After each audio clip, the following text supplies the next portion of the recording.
Assalamualaikum warahmatullahi wabarakatuh. Perkenalkan, nama saya Ika Nur Oktaviani. Saya dari Pendidikan Geografi Universitas Negeri Jakarta tahun 2018. Di sini saya akan membuat video micro-teaching pembelajaran jarak jauh dengan media pembelajaran Zoom. Materi yang akan dibahas yaitu siklus hidrologi, menggunakan pendekatan saintifik dan model pembelajaran discovery learning. Terima kasih, selamat menyaksikan. Assalamualaikum warahmatullahi wabarakatuh. Selamat pagi semuanya. Waalaikumsalam. Waalaikumsalam. Selamat pagi, Bu. Oke, gimana nih kabar hari ini? Alhamdulillah, Bu. Baik. Alhamdulillah baik, Bu. Lalu.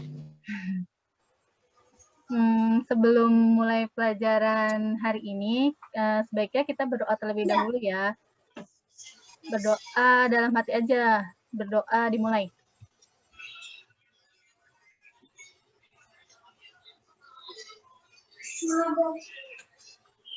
Selesai.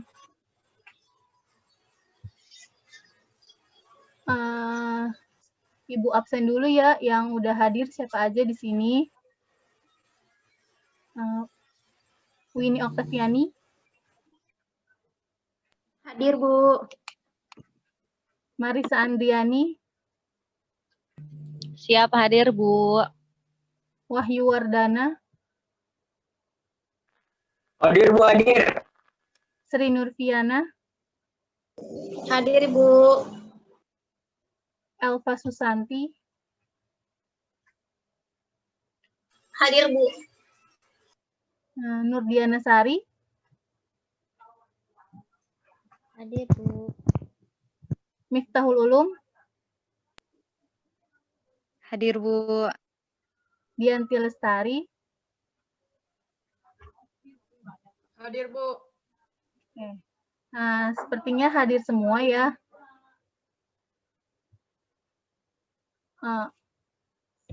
Minggu lalu kita sudah belajar tentang dinamika atmosfer dan kehidupannya dan dampaknya dalam kehidupan. Nah, sekarang kita memasuki materi baru, yaitu siklus hidrologi. Indikator pencapaiannya itu, yang pertama, peserta didik itu dapat menjelaskan tentang siklus hidrologi. Yang kedua, peserta didik itu dapat menjelaskan proses-proses yang terjadi dalam siklus hidrologi. Yang ketiga, peserta didik itu dapat menjelaskan siklus hidrologi pendek, sedang, dan panjang. Sebelum memulai materi pembelajaran, Ibu akan share screen dan menampilkan video tentang siklus hidrologi.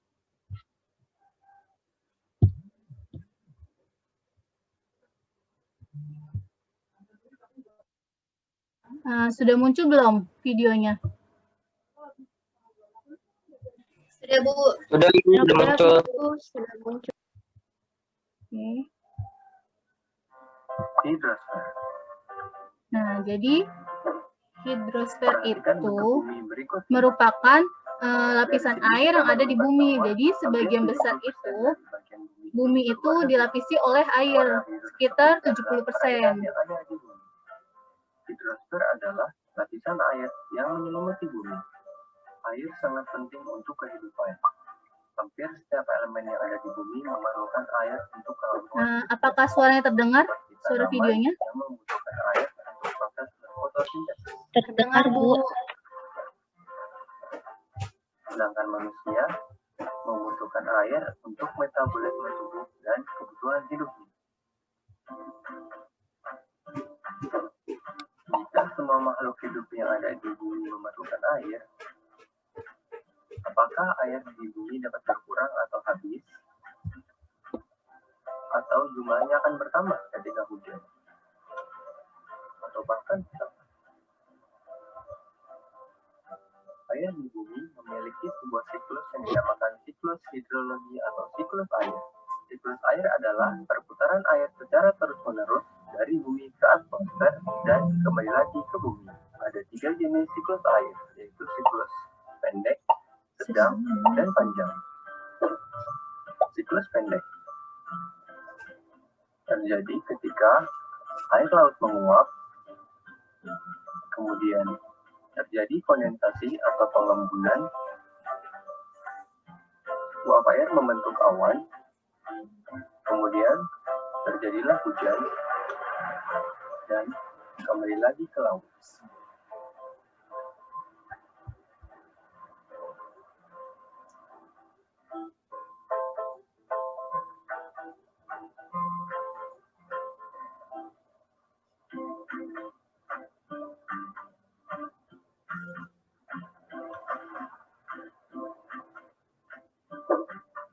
Siklus sedang, yaitu ketika air laut menguap,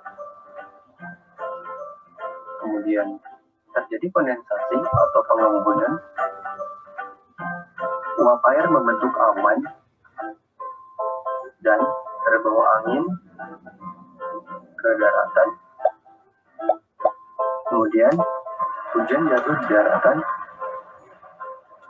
dan air tersebut kembali menuju ke laut.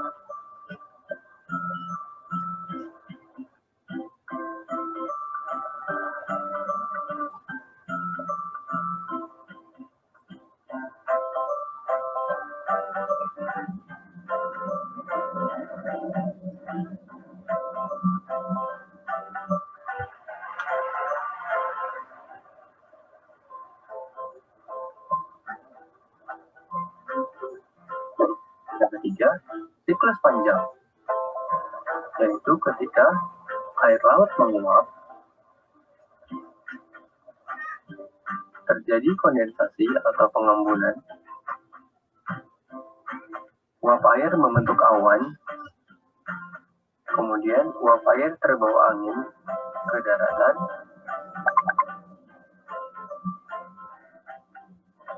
hingga ke pegunungan tinggi, dan jatuh sebagai salju, kemudian terbentuklah gletser. Kemudian air mengalir melalui sungai, dan kembali lagi menuju ke laut.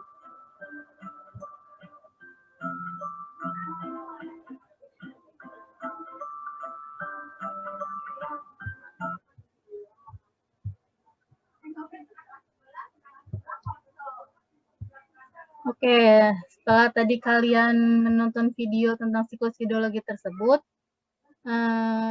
Ibu mau share screen dulu. Ibu mau satu orang itu dong tolong menjelaskan pengertian dari siklus hidrologi. Aku mau Ibu. Oh yaudah, Vina aja. Siapa? Jadi, siklus hidrologi itu proses air dari atmosfer yang turun ke bumi dalam bentuk hujan atau salju. Kemudian akan kembali lagi ke atmosfer secara berulang terus-menerus. Siklus hidrologi itu terbagi menjadi 3, ada siklus pendek, sedang, dan panjang. Itu, Bu. Oke, benar apa yang dibilang Vina bahwa siklus hidrologi itu merupakan perputaran air dari atmosfer ke bumi dan lalu kembali lagi ke bumi, sehingga airan di bumi itu jumlahnya itu tidak akan pernah habis dan air di bumi itu jumlahnya juga tetap. Terus tadi kan ada proses-prosesnya tuh yang ada dalam video tuh, proses-proses siklus hidrologi.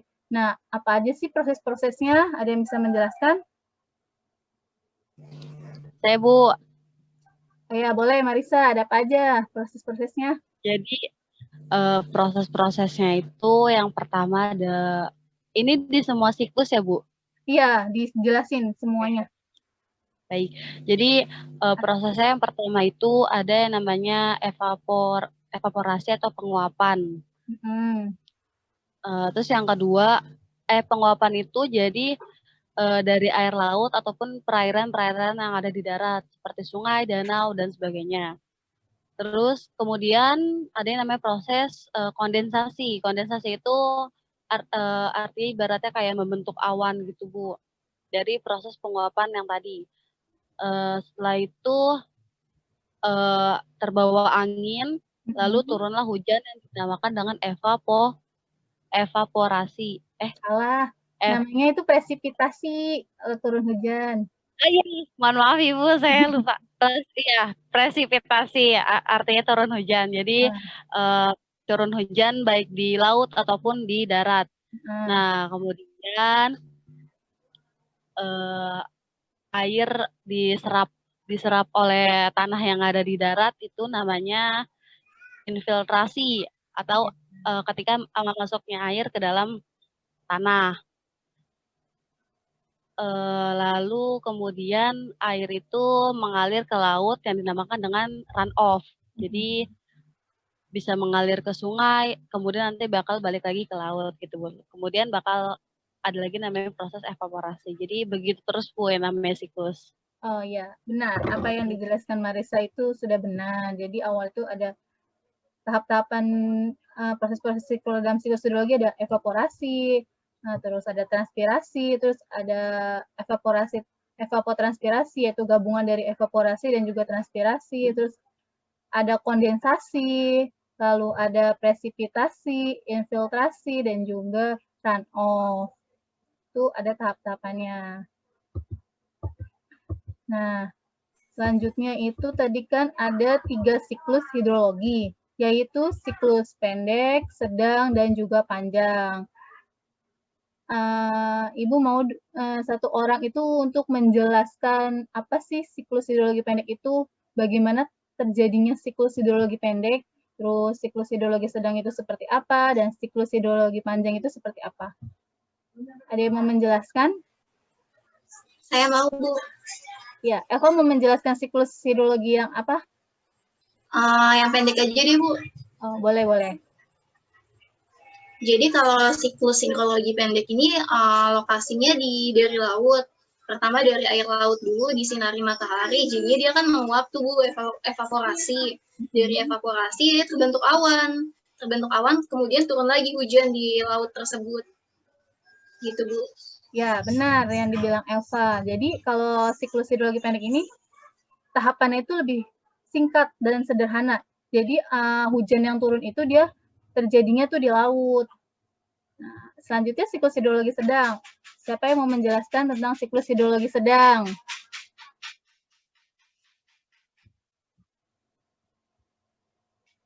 Ada yang mau menjelaskan? Saya deh Bu, saya mau jelasin. Jadi siklus hidrologi sedang itu pertama evaporasi di laut ataupun pakai evapotranspirasi yang ada di tanah. Jadi airnya itu menguap membentuk uap air udara, selanjutnya terjadi proses kondensasi. Nah, habis proses kondensasi terbentuknya awan. Nah, akhirnya terbentuknya awan itu ditiup lagi ke atas daratan kan. Nah, di situ terjadi hujan, terjadi presipitasi. Nah, airnya itu ada yang ke sungai, yang ke danau, ada yang ke masuk ke dalam tanah. Yang ke sungai itu dan dalam tanah itu pasti ngalir lagi ke laut atau dengan namakan peristiwa runoff. Jadi filtrasi dulu, habis itu baru runoff. Gitu Bu. Ya, sudah sangat jelas ya penjelasan dari Wahyu. Jadi kalau siklus hidrologi yang sedang itu dia hujannya itu terjadi di daratan. Kenapa terjadi di daratan? Karena adanya proses awan ini yang bergerak ke daratan yang dibantu oleh angin, sehingga hujannya itu terjadi di daratan. Nah, air hujannya itu nanti masuk ke dalam tanah atau juga dia langsung mengalir ke sungai. Nah, jadi siklus hidrologi sedang itu tahapannya itu lebih panjang sedikit dari siklus hidrologi pendek. Selanjutnya siklus hidrologi panjang. Ada yang mau menjelaskan?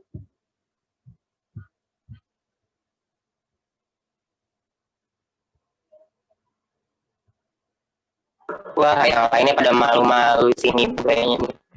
Iya. Bu, tadi kayaknya pada nggak denger juga, Bu. Oh, oke, baik. Berarti kalau gitu saya jelasin saja ya siklus hidrologi panjang. Nah, siklus hidrologi panjang itu tahapannya itu lebih kompleks dari siklus hidrologi pendek dan sedang. Di mana di siklus hidrologi panjang ini terjadi namanya pembentukan kristal-kristal es. Nah, hujan yang turun di siklus hidrologi panjang itu berupa hujan salju. Kenapa hujan salju tadi? Karena ada pembentukan kristal-kristal es. Tahap-tahapannya pun sama kayak siklus hidrologi pendek dan juga sedang. Ada evaporasi dan juga evapotranspirasi, lalu terbentuknya awan. Nah, awan ini itu terdorong oleh angin sampai ke pegunungan, di mana suhu di pegunungan itu, suhunya itu lebih rendah, yaitu bisa sampai 0 derajat, sehingga adanya pembentukan kristal-kristal es tersebut. Terus setelah awan itu sudah jenuh, dia turun hujan. Nah, hujan itu berupa salju. Salju yang turun ini yang terakumulasi akan berbentuk berupa gletser. Kemudian gletser ini akan mencair, air tersebut masuk ke dalam tanah dan juga langsung mengalir ke sungai. Seperti itu siklus hidrologi panjang. Nah, apakah sudah jelas tentang siklus hidrologi pendek, sedang, dan panjang? Saya mau nanya, Bu. Ya, boleh. Jadi kalau begitu di Indonesia cuma ada siklus hidrologi pendek sama sedang ya, Bu? Nah, iya benar, Elva, bahwa di Indonesia itu terjadi siklus hidrologi pendek yang sedang. Yang siklus hidrologi yang panjangnya itu jarang terjadi di Indonesia. Karena karena siklus hidrologi panjang ini di Indonesia itu yang suhunya rendah itu paling terjadi di pegunungan, seperti di pegunungan di Jayawijaya, yang di pegunungannya itu ada berupa gletser es gitu. Makasih, Bu.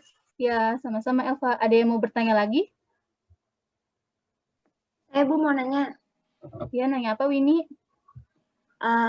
Berarti selama ini air laut yang keangkat jadi awan, terus habis itu jadi turun hujan, terus masuk ke dalam tanah, turun ke sungai, dan lain-lain, berarti kembalinya ke laut lagi ya, Bu ya? Berarti semua air yang jadi hujan itu kembalinya ke laut lagi ya, Bu?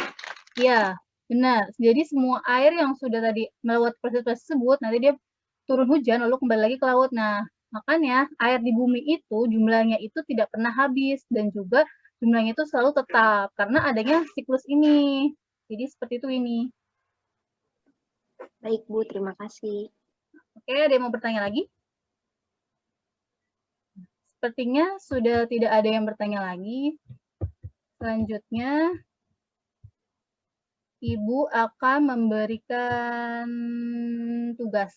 Tugasnya itu berupa, pertama kalian itu bentuk kelompok dulu yang terdiri dari 3-4 orang. Nah, tugasnya itu membuat poster, berupa poster gambar tentang proses siklus hidrologi, yaitu kayak siklus hidrologi pendek, sedang, dan juga panjang. Itu dalam bentuk poster, lalu di posting di Instagram.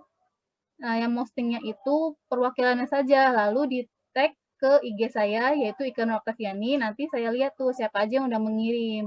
Nah, pengumpulannya itu berarti minggu depan itu terakhir pengumpulannya. Sudah jelas? Boleh digambar apa boleh pakai komputer bikinnya? Terserah, bebas. Mau dia digambar atau mau pakai komputer yang pakai Canva atau apa edit-edit yang lain, itu terserah, bebas. Nanti di posting ke Instagram. Sudah jelas ya? Jelas, Bu. Sudah, Bu, sudah jelas. Oke. Nah, jadi untuk kesimpulannya, Ibu mau satu orang boleh secara singkatnya aja. Ada yang mau menjelaskan kesimpulannya?